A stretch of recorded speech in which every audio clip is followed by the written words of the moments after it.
Estudiar en la época de la colonia. Durante la época de la colonia, tanto en América como en el resto del mundo, la mayoría de las personas eran analfabetas. Esto quiere decir que no sabían leer ni escribir.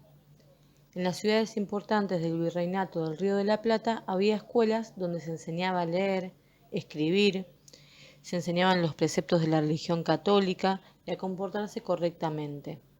No era obligatorio ir a la escuela. La mayor parte de los niños trabajaba y no iba a estudiar. Los llamados mulatos, los mestizos y los negros tenían prohibido estudiar. Los indígenas, en cambio, podían asistir a clases, aunque solo una minoría lo hacía. Por otra parte, eran muy pocas las mujeres que iban a la escuela, incluso en el caso de las hijas de familias acomodadas. Algunos jóvenes criollos, hijos de familias ricas de Buenos Aires, iban a estudiar a la universidad. Por lo general, elegían entre las universidades de España o las de las colonias americanas. Los jóvenes de familias más modestas se dedicaban a aprender algún oficio o a trabajar como empleados en los negocios. Belgrano estaba convencido de que el único camino seguro para alcanzar el progreso era el impulso de la educación y de que solo las personas educadas podían intervenir activamente en la vida de la comunidad y hacer valer sus derechos.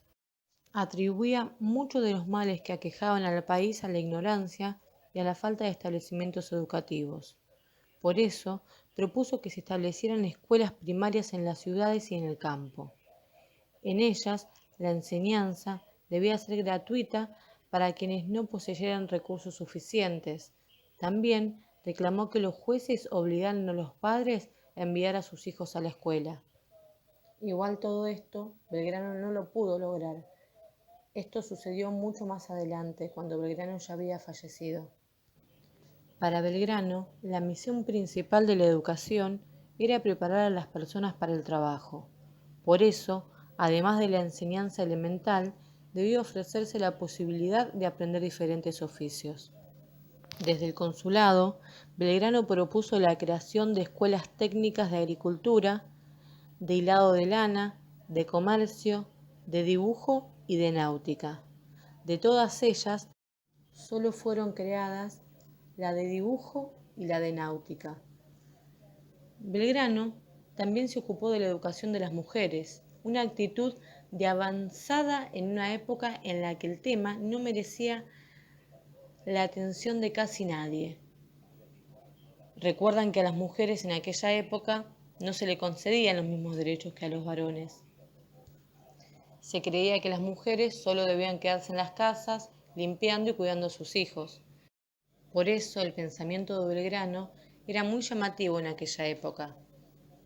Así, propuso la educación de las niñas en las escuelas gratuitas, en las que se les enseñara a leer y escribir.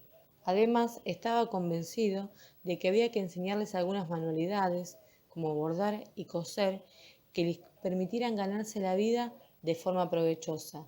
Es decir, les estaba dando a las mujeres de esta manera la posibilidad de poder tener un trabajo, cosa que antes las mujeres no tenían, solo se quedaban en su casa y trabajaban solo aquellas que estaban en una condición social inferior, como las esclavas, que no recibían una remuneración, un sueldo a cambio de su trabajo. Eran esclavas, estaban obligadas a cumplir con los mandatos de sus dueños, o trabajaban las vendedoras ambulantes, que también eran de la sociedad los que menos privilegios tenían. Y Belgrano no colaboró con la educación solo a través de sus ideas, sino que también lo hizo con sus hechos. Con motivo de la victoria en la batalla de Salta, Belgrano recibió un premio de 40.000 pesos, que podría haberle asegurado una vejez tranquila. Sin embargo, Belgrano dispuso destinar ese dinero a fundar 4 escuelas primarias en la ciudad de Tarija, Jujuy, Tucumán y Santiago del Estero. Pero debido a las guerras de independencia y a los sucesivos conflictos políticos, la construcción de las escuelas fue muy accidentada. La escuela de Tarija comenzó a construirse recién en 1949, 29 años después del fallecimiento de Belgrano, y tardaron muchos años más en inaugurarla. La Escuela de Santiago del Estero fue inaugurada en mayo de 1882, 62 años después de su fallecimiento, y funcionó hasta 1926. En San Miguel de Tucumán, en 1981, se puso la piedra fundamental de una obra que recién en 2001 comenzó a funcionar, 181 años después de su fallecimiento. Finalmente, en San Salvador de Jujuy, la obra comenzó recién en 1998 y fue inaugurada en el 2004, 184 años después de la muerte de Belgrano.